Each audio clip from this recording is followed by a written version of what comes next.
Chaves sempre foi lembrado como um programa engraçado, cheio de momentos icônicos e risadas. Era aquele tipo de programa que a gente assistia sem pensar muito, só pra rir, relaxar e esquecer de tudo por alguns minutos.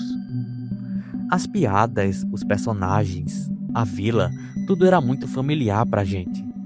Ele era quase como se fosse um lugar seguro no nosso dia a dia. Mas a verdade é que, por trás das risadas, existe um lado perturbador que a gente simplesmente escolheu não enxergar. A gente sempre riu, mas o Chaves estava passando fome. Durante toda a série, a fome dele é tratada como uma piada recorrente, como algo normal. Mas olhando por fora, não tem nada de engraçado nisso. Ele vive pedindo comida, demonstra uma felicidade absurda por um simples sanduíche de presunto e se contenta com qualquer coisa. Se derem só pão sem nada, né, pão seco, ele come. Se instruírem comida, ele vai lá e pede para comer. A barriga roncando virou humor, mas na prática aquilo era fome constante. E ninguém parece se importar ali. Só em alguns episódios raros que dão alguma coisa pro moleque comer. E tipo, se você parar pra pensar, um pão com presunto, por exemplo, sempre foi algo barato. Mas ninguém dá nada. Nem o sanduíche com presunto, nem um pãozinho com ovo, uma fruta, nada. Todo mundo escolhe ignorar uma criança que passa fome todos os dias. O Chaves está sempre cercado de gente, mas ao mesmo tempo completamente sozinho. Ele não tem paz, não tem uma casa confirmada, não tem ninguém que cuide dele de verdade. É como se ele simplesmente só existisse ali, esquecido, vivendo à margem de todo mundo. E quando você olha para a vila como um todo, a situação não melhora nem um pouco. O seu Madruga passa boa parte do tempo fugindo da dívida, desempregado e sempre tentando dar um jeito de sobreviver. O aluguel atrasado não é um detalhe, é a coisa principal da vida dele. A bruxa do 71 é a única que aparenta ser um pouco normal, mas apesar disso ela é snob com os outros. Quando ela dá um bolo ou um frango ao seu Madruga, por exemplo, e o Chaves pede um pedaço, ela vai lá e dá uma patada no moleque, sendo que ele ia passar fome, pô, e era só dar um pedacinho. Apesar de acharem que eles são ricos, o Kiko e a Dona Florinda também são bem próximos da pobreza. Se você parar pra pensar, pirulitos, bolas, balões, são coisas baratas. Só que comparando com as outras pessoas da vila que não tinham nada, parecia que era coisa de outro mundo. No meio disso tudo tem uma parada que passa despercebida, que são as brigas que rolam o tempo inteiro. Tapas, gritos, humilhações, tudo era tratado com humor. Mas na verdade isso é agoniante. O seu Madruga levando tapa a cada meia hora. As crianças levando grito e sofrendo microagressões ali. Discussões acontecendo por qualquer motivo. Parece que ninguém tinha empatia naquela vila. E o mais estranho é o fato das pessoas não terem perspectiva de vida nenhuma. Todo mundo continua com os mesmos problemas. O seu Madruga continua devendo 14 meses de aluguel. O Chaves continua passando fome. O seu Barriga sempre leva pancada. Todo mundo parece estar preso em um ciclo onde ninguém evolui e nada melhora de verdade.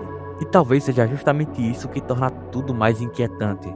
Porque por trás da comédia, existe um cenário onde todo mundo está preso, vivendo a mesma realidade todos os dias, sem saída. Mas o lado sombrio de Chaves vai muito além de só isso. Por algum motivo, o Chespirito achou uma boa ideia fazer uns episódios com clima macabro simplesmente do nada. Não querendo dizer que a ideia foi ruim, na verdade é até legal, mas sempre é assustador ter um episódio sombrio no meio de qualquer coisa que é infantil ou de público aberto, sabe? Tipo o episódio dos Espíritos Zombeteiros, que é um dos episódios mais fora da curva que tem na série. O episódio já começa pesado. O clima dele, né, é 90% de noite. Aí a Chiquinha fala que estava pensativa porque o Chaves, ele mal come, ele passa fome todos os dias. Sabe o que é, papai? O que é? Na hora que eu estava terminando de jantar, me lembrei que tem muitas vezes que o Chaves não janta, nem toma café e nem almoça. Depois eles vão dormir e a partir daí o seu Madruga tem um ataque de sonambulismo. Nesse sonambulismo ele acaba deixando pratos de comida vazios para o Chaves. E seu Madruga relata a todos que seus pratos estavam desaparecendo misteriosamente. Aí a bruxa do 71 convida ele a fazer uma espécie de ritual ali. E depois não quer ser chamada de bruxa. No fim descobrem que na verdade era o seu Madruga que estava com sonambulismo. Mas apesar disso, o clima desse episódio é completamente tenso e se espalha até na vida real. Você sente o medo. Chaves só não dava mais medo porque passava às 6 da noite. Se fosse às 10 era papo de se cagar nas calças. Também tinha um episódio que é o do Chaves ladrão, que não tem nada especificamente macabro, mas ele tem um clima pesado porque todo mundo acusa sem nenhuma prova o Chaves. E é um dos episódios que faz até os mais alfa chorarem. Outro episódio bizarro é o da casa da bruxa do 71, onde as crianças têm a simples missão de devolver um jornal a ela. Mas quando entram lá se deparam com uma casa completamente sombria. Lá eles escutam sons macabros, tipo uns gemidos, veem coisas paranormais e na casa dela tem caveiras, velas e diversos objetos góticos que davam medo. Esse episódio ficou marcado porque meio que acabava dando uma confirmação de algo que parecia não ser real, que é a de que a bruxa do 71 realmente era uma bruxa. Na série davam a entender que era tipo o preconceito das crianças ali, mas muita gente viu esse episódio e tomou como verdade de que ela realmente era uma bruxa. Mas a verdade vem na parte que muitos esquecem. Aquilo ali não passava de imaginação das crianças. Mas apesar disso não tira o quão marcante e assustador esse episódio foi pra nós na infância. É você, Satanás! Também tinha o episódio da suposta morte do seu Madruga, que tem um clima de velório e medo constante. E toda a ambientação é perfeita para te dar medo. No fim, era só um mal entendido e na verdade era só aniversário dele. Mas é outro episódio muito marcante. Rapaziada, se vocês não querem ver eu passando fome igual o Chaves, gostaria de pedir para você deixar o like no vídeo e se inscrever, por favor. Além disso, comenta qual episódio de Chaves você acha mais assustador. Voltando. Esses são só alguns episódios, tem mais uns 15 episódios nesse estilo aí, que dão uma sensação diferente dos episódios comuns. Ao longo de muitos episódios, o seriado Chaves deixou muitas questões em aberto, perguntas que eram feitas durante os episódios, ou que o público fazia por si só, que nunca foram respondidas. A partir disso surgiram algumas teorias bizarras. Uma dessas perguntas é: quem são os pais do Chaves? Que ninguém sabe absolutamente nada sobre eles. Nunca é comentado e não tem praticamente nenhuma informação. Mas cada um prefere acreditar em algo. Tem gente que acredita que os pais dele faleceram, que eles o abandonaram e até mesmo que alguns dos personagens ali da vila, como o seu Madruga ou o seu Barriga, podem ser o pai dele. Outra dessas perguntas é: por que o tempo nunca muda? Os dias nessa série parecem se repetir, nada é diferente. É praticamente o mesmo ciclo toda vez. O Chaves está brincando, aí chega o Kiko fazendo inveja ao Chaves, depois chega o seu Madruga para dar uma bronca pela bagunça, aí dá um beliscão no Kiko, que chama a Dona Florinda, que dá um tapa no seu Madruga, que dá um cascudo no Chaves, que tenta descontar no Kiko e acaba batendo no seu Barriga, que vai cobrar o lugar do seu Madruga e continua e continua. Daí surgiram muitas teorias sobre isso, e a mais famosa dela é a dos 7 pecados capitais e do purgatório. A ideia é que a Vila do Chaves não é um bairro qualquer. Na verdade, ela é um purgatório ou um inferno, onde os personagens são pecadores pagando pelos seus pecados. É como se cada um fosse um pecado e a sua punição fosse nunca ter seu desejo saciado. Por exemplo, o Chaves representa a gula, mas ele vive com fome e sempre querendo comer, mas quase nunca consegue. O seu Madruga representa a preguiça. Sempre foge do trabalho, mesmo sabendo que vai ter que trabalhar. Sempre deve aluguel e arranja sempre uma desculpa para não fazer nada. O Kiko representa a inveja. Ele tem muito comparado aos demais habitantes, mas mesmo assim bota olho grande no que os outros têm. Principalmente o Chaves, que é o mais pobre ali. A Chiquinha representa a ira. Apesar de ter muita raiva, ela mal pode fazer alguma coisa, porque ela é pequena e fraca. Mas ela tenta a todo custo descontar a raiva em todo mundo. A Dona Florinda e Professor Girafales juntos representam a luxúria. Os dois vivem flertando, trocando olhares e tomando café juntos. Parece inocente, mas nunca saiu nem sequer um beijo dos dois. Eles dois podem ser pecadores condenados a uma eternidade de abstinência. O seu barriga representa a avareza, vive cobrando aluguel, mas a gente mal vê ele recebendo alguma coisa dos inquilinos, sinal de que provavelmente ele também é privado do seu desejo. E a bruxa do 71 representa a vaidade. Ela vive tentando ser bonita, se arrumando e tal, mas mesmo assim é vista como uma figura feia e nenhum homem liga para ela. O Jaiminho, o carteiro, seria um representante do mundo dos vivos. Ele entrega as mensagens para os moradores da vila. Ele tá sempre ofegante e cansado porque ele é o único que consegue cruzar a fronteira entre os vivos e os mortos. E tem mais, o nome original do programa é El Chavo del Ocho, ou seja, o moleque do 8. Só que o 8 deitado é o símbolo do infinito. A vila não tem saída, o tempo não passa. O seu Madruga sempre deve 14 meses de aluguel. Os episódios se repetem. Os mesmos problemas, as mesmas brigas e as mesmas piadas. É um loop eterno. Por que ninguém envelhece? Por que ninguém evolui? E por que é sempre igual? Porque eles estão em um ciclo infinito. É uma teoria pesada e pode ser sim só uma teoria de fãs, mas é estranho como tudo se encaixa.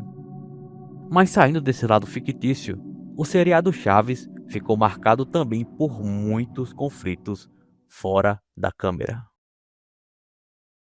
Olha, a história é pesada, viu? Tudo começa com um triângulo amoroso que bagunçou o elenco inteiro. O Carlos Villagrán, que interpretava o Kiko, e a Florinda Mesa, a Dona Florinda, tiveram um romance nos bastidores.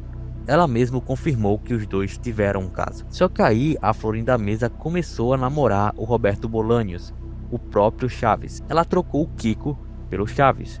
Aí você imagina o clima no set depois disso. O Kiko e o Chaves se odiavam na vida real.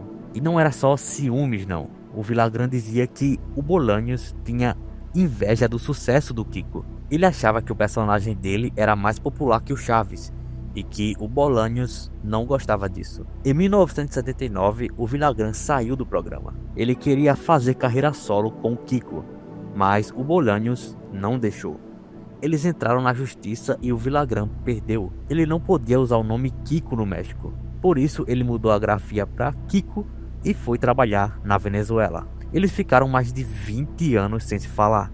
Só em 2000 que eles se encontraram num evento e fizeram as pazes. Mas a reconciliação não durou muito. Eles voltaram a se estranhar depois. Até hoje o Villagrán fala que o Bolanhos menosprezava os colegas de elenco e se achava um gênio. Mas não foi só o Kiko que saiu brigado. O Ramon Valdez, o seu Madruga, também saiu do programa por causa da influência da Florinda Mesa nos bastidores. Segundo o filho do Ramon, do seu Madruga, a Florinda interferia nas decisões criativas do programa. E seu Madruga não aguentou o clima. Ele saiu em 1979 e voltou em 1981. Mas saiu de novo em 1982 porque a situação continuava insustentável. Ele se mudou para a Venezuela e faleceu em 1988 com câncer. A Maria Antonieta de las Nieves, a Chiquinha, também entrou na justiça contra o Bolanhos. Ela queria os direitos da personagem Chiquinha e o Bolanhos, por um erro administrativo, não renovou os direitos dela. Ela ficou com os direitos e passou a usar a personagem em apresentações solos. O Bolanhos ficou puto e processou ela. A briga judicial durou mais de 10 anos e a Maria Antonieta disse que quase sofreu um infarto em 2002 por causa do estresse do processo. No final ela ganhou na justiça e ficou com os direitos da Chiquinha. Por isso que a Chiquinha não aparece no desenho animado do Chaves, por exemplo. O Rubem Aguirre, o professor Girafales, também se envolveu nessa história. Segundo o filho do Villagrán, o Rubem também era apaixonado pela Florinda Mesa. E isso teria atrapalhado o casamento dele com a esposa. O próprio Rubem falou sobre as brigas do elenco em entrevista. Ele disse que era triste ver o que aconteceu, porque eles se amavam muito, mas depois ficaram, abre aspas, se jogando estercos uns nos outros. E tem mais, a Florinda Mesa já falou publicamente que o Ramon Valdez tinha problemas com drogas. Os filhos dele ficaram indignados e disseram que iam processar ela por calúnia e difamação. E o Villagrán também saiu em defesa do Seu Madruga, chamando as declarações delas de deploráveis e totalmente falsas. Até a Chiquinha defendeu o Seu Madruga e criticou a Florinda. Era um novelão, né? Basicamente todo mundo se odiava ou tinha algum problema com alguém. O Kiko odiava o Chaves, a Chiquinha processou o Chaves, o Seu Madruga saiu por causa da Dona Florinda, o professor Girafales era apaixonado pela Dona Florinda e a Dona Florinda era pivô de tudo. Ela ficou com o Kiko, depois ficou com o Chaves e controlava os bastidores do programa. É irônico, né? Um programa que a gente ama tanto, que a gente lembra com tanto carinho, por trás das câmeras era um inferno. E essa é a coisa mais doida de Chaves. A gente lembra com nostalgia, com risadas, mas a realidade, tanto dentro quanto fora da tela, era muito mais pesada do que a gente imaginava. E bom, é basicamente isso. Novamente peço para você deixar o like, não custa nada para você e vale muito para mim. Se você gostou do vídeo, se inscreve porque vem mais vídeos nesse estilo no canal. E se você assistiu até aqui, comenta qual episódio de Chaves você acha o mais assustador de todos e se você sabe mais alguma coisa sombria sobre Chaves que eu esqueci aqui. E é isso, aqui foi o Sombra.